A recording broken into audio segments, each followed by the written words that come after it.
Pagi. Terima kasih sudah meluangkan waktu untuk hari ini. Sebelum kita mulai, baiknya kita kenalan dulu. Iya. Siapa namanya? Nama saya Julio Gloria Ponto. Saya seorang karyawan di perusahaan BUMN. Gimana kabarnya hari ini?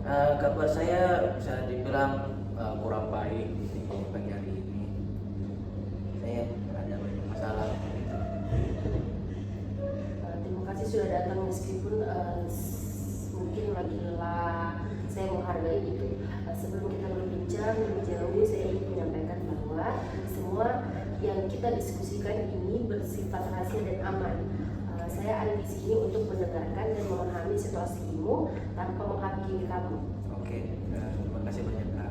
Sejujurnya saya memang ini akhir-akhir ini merasa lelah karena butuh tempat untuk bercerita kalau kesah saya. Baik, dia. Hari ini kita akan mencoba memahami apa yang sedang kamu alami, bagaimana dampaknya terhadap dirimu, dan bersama-sama mencari langkah yang mungkin bisa membantu. Tidak perlu terburu-buru, ceritakan saja dengan nyaman sesuai yang kamu rasakan. Oke, baik Kak. Saya melihat kamu tampak cukup lelah hari ini. Apa yang paling banyak memenuhi pikiranmu belakangan ini? Yang paling sering saya pikirkan akhir-akhir ini itu pekerjaan saya Kak. Dan bahkan sampai pulang ke rumah pun itu saya masih memikirkan soal pekerjaan. Jadi pekerjaan itu masih terus terbawa gitu sampai di luar jam kerja? Iya. Kadang malam hari itu saya masih menerima pesan dari atasan buat kerja ini, kalau tidak dibalas itu nanti saya dianggapnya tidak responsif atau tidak kayak tidak profesional. Terdengar seperti kamu sedang memikul beban yang cukup berat ya? Iya. Awalnya kayak masih saya atasi dan makin lama itu kau dari awal dari mulai. Iya Kak. Iya Kak. Awalnya itu saya masih bisa menanganinya, tapi makin lama itu saya rasa merasa kewalahan, saya sudah tidak sanggup gitu.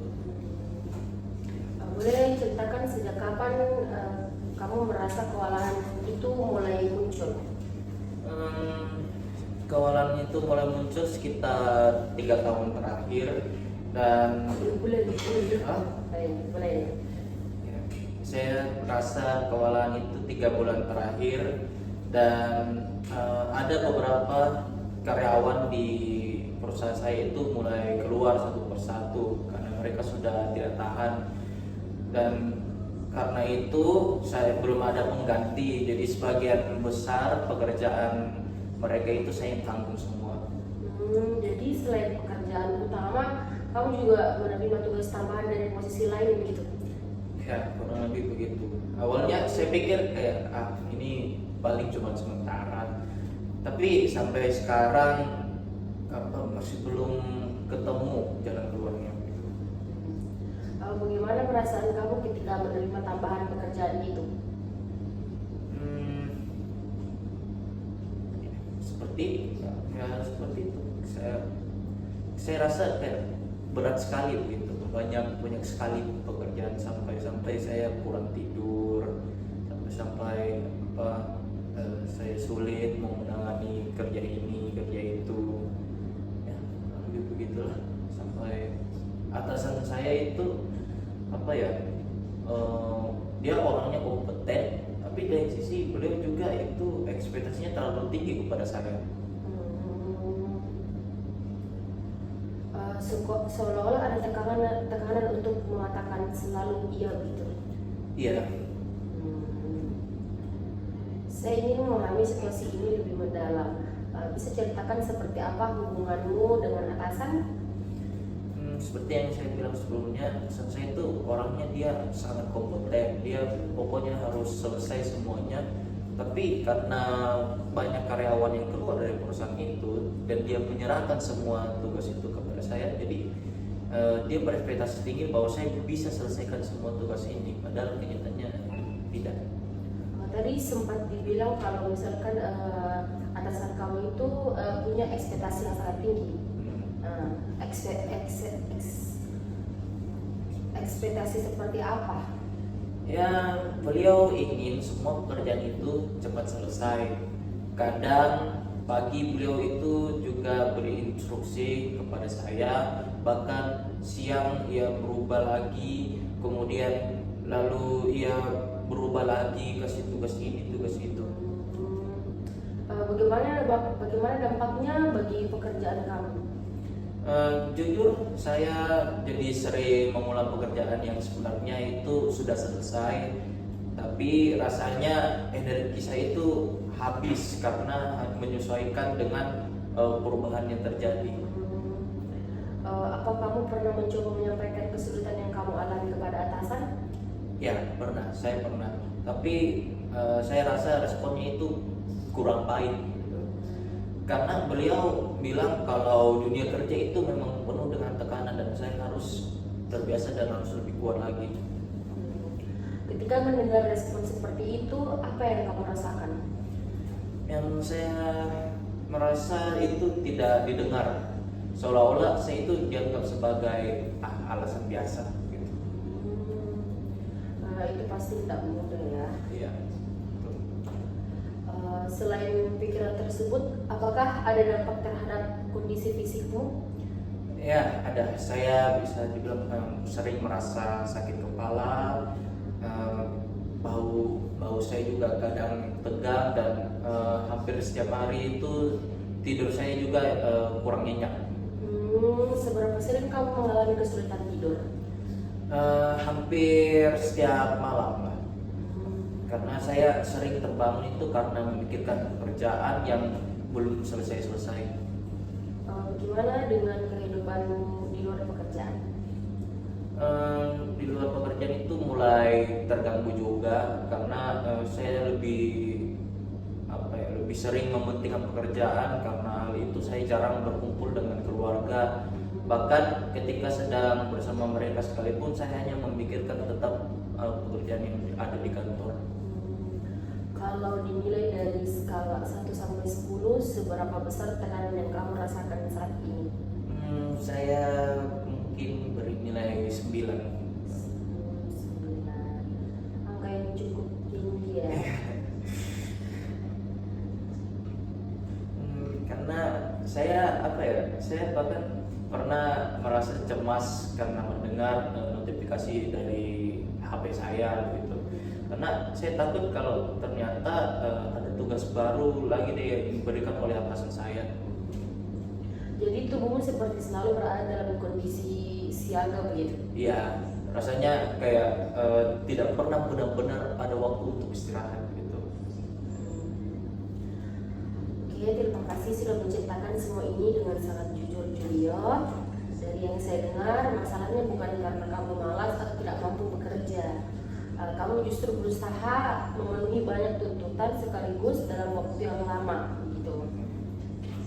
Ya, saya baru sadar kalau mungkin memang bebannya terlalu banyak. Kadang ketika seseorang terus bertahan dalam tekanan, ia mulai menganggap situasi yang tidak sehat sebagai sesuatu yang normal. Ya, saya juga rasa seperti itu terjadi kepada diri saya. Jika situasi ini terus berlangsung 6 bulan ke depan tanpa perubahan, menurut kamu apa yang akan terjadi? Saya takut kesehatan saya itu semakin menurun, dan juga saya khawatir kalau suatu saat nanti itu saya akan kehilangan semangat untuk bekerja.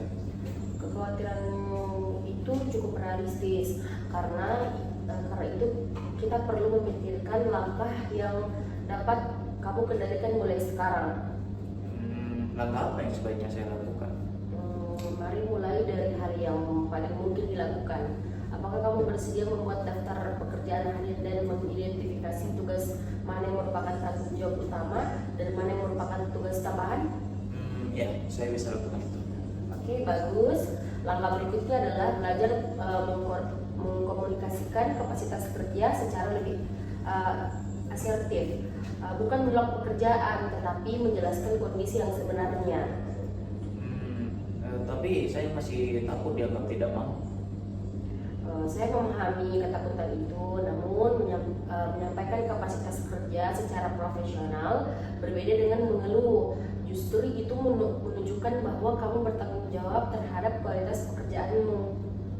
Tapi sayangnya saya belum pernah melihat dari sudut pandang tersebut. Selain itu, saya juga ingin kamu mulai memberikan ruang bagi tubuhmu untuk beristirahat. Kondisi sakit kepala, tegang pada bahu, dan sulit tidur merupakan sinyal bahwa tubuhmu itu sedang bekerja terlalu keras. Oh, saya biasanya sering mengabaikan tanda-tanda itu. Tubuh sering berbicara lebih dulu sebelum kita menyadari bahwa kita sedang kelelahan. Iya juga ya. Iya. Dari seluruh pembicaraan kita hari ini, apa hal paling penting yang kamu pelajari tentang diri ini? Sejauh ini saya menyadari bahwa selama ini saya berusaha untuk memenuhi harapan semua orang sampai saya lupa untuk memperhatikan kondisi tubuh diri saya sendiri. Itu refleksi yang sangat baik, Julio. Ya, saya merasa lebih baik setelah menceritakan semuanya. Setidaknya sekarang saya lebih memahami apa yang sebenarnya terjadi pada diri saya. Saya senang mendengarnya. Perubahan tidak harus terjadi sekaligus. Langkah kecil yang konsisten seringkali lebih efektif daripada perubahan besar yang sulit dipertahankan. Ya. Terima kasih banyak Kak karena sudah mendengarkan saya dan tidak menghakimi saya. Sama-sama Julio, terima kasih juga karena sudah berani terbuka. Saya melihat kamu sebagai pribadi yang bertanggung jawab dan kerja keras. Sekarang tugas kita adalah memastikan perjuangan itu tidak mengorbankan kesehatan dan kesejahteraanmu. Ya, baik Kak, saya akan mencoba sebisa mungkin untuk menjalani rencana yang sudah kita sepakati bersama. Ya, baik. Kita akan melihat perkembangannya pada pertemuan berikutnya. Semoga minggu ini berjalan lebih ringan untukmu ya. Oh ya, baik Kak, terima kasih.